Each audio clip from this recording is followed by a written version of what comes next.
Hello friends, welcome to my channel. आज मी तुम्हाला दाखवणार आहे एकदम सोप्या पद्धतीने प्रसादाचा शिरा बनवण्याची रेसिपी। तर या रामनवमीला ही रेसिपी नक्की ट्राय करून बघा। रेसिपी ट्राय करण्यासाठी रेसिपी लास्टपर्यंत नक्की बघा।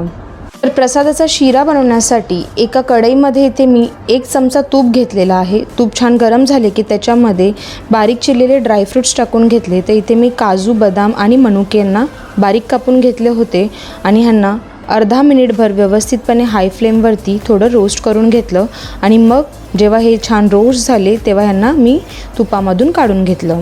त्याच कढईमध्ये मी इथे 1 वाटीपेक्षा थोडं कमी तूप टाकून घेतलं आणि तुपाला छान मेल्ट करून घेतलं।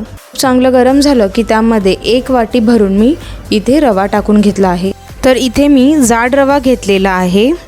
त्याच वाटीच्या प्रमाणामध्ये मी हे सर्व इंग्रेडियंट्स इथे घेतले होते। तर रवा छान हलका ब्राऊन होईपर्यंत त्याला मंद आचेवरती परतवून घ्यायचा। आता तुम्ही बघू शकता रवा इथे छान परतला आहे आणि ह्याचा कलर पण थोडासा असा चेंज झालेला आहे। रवा छान फ्राय झाला की लगेचच मी त्यामध्ये 1 वाटीच दूध टाकून घेतले। ज्या वाटीने रवा घेतलेला त्याच वाटीने इथे मी दूधसुद्धा घेतलं होतं। तर दूध टाकत असताना मी रवा सतत ढवळत होती जेणेकरून रव्यामध्ये काही लम्स किंवा गुठळ्या होता कामा नये।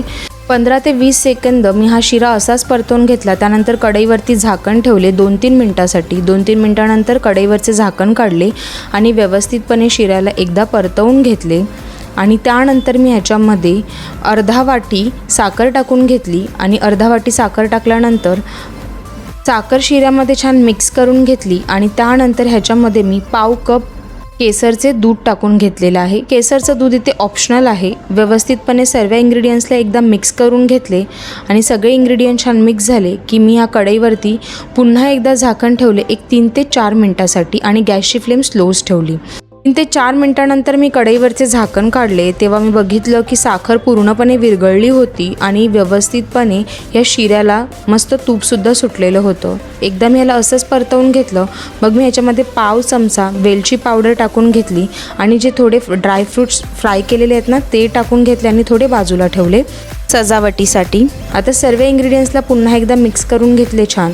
पुन्हा मी कढईवरती झाकण ठेवले आणि 5 मिनिटं शिऱ्याला वाफ काढून घेतली। 5 मिनिटानंतर कढईवरचे झाकण काढले आणि मग हा गरमागरम शिरा तुम्ही बघू शकता इथे रेडी झाला होता। गरमागरम शिरा मी इथे सर्व केला। त्याच्यावरती थोडंसं तुळशीचं पत्र ठेवलं आणि जे ड्रायफ्रूट्स मी बाजूला काढून ठेवले होते ते थोडे मी या शिऱ्यावरती इथे टाकून घेतले।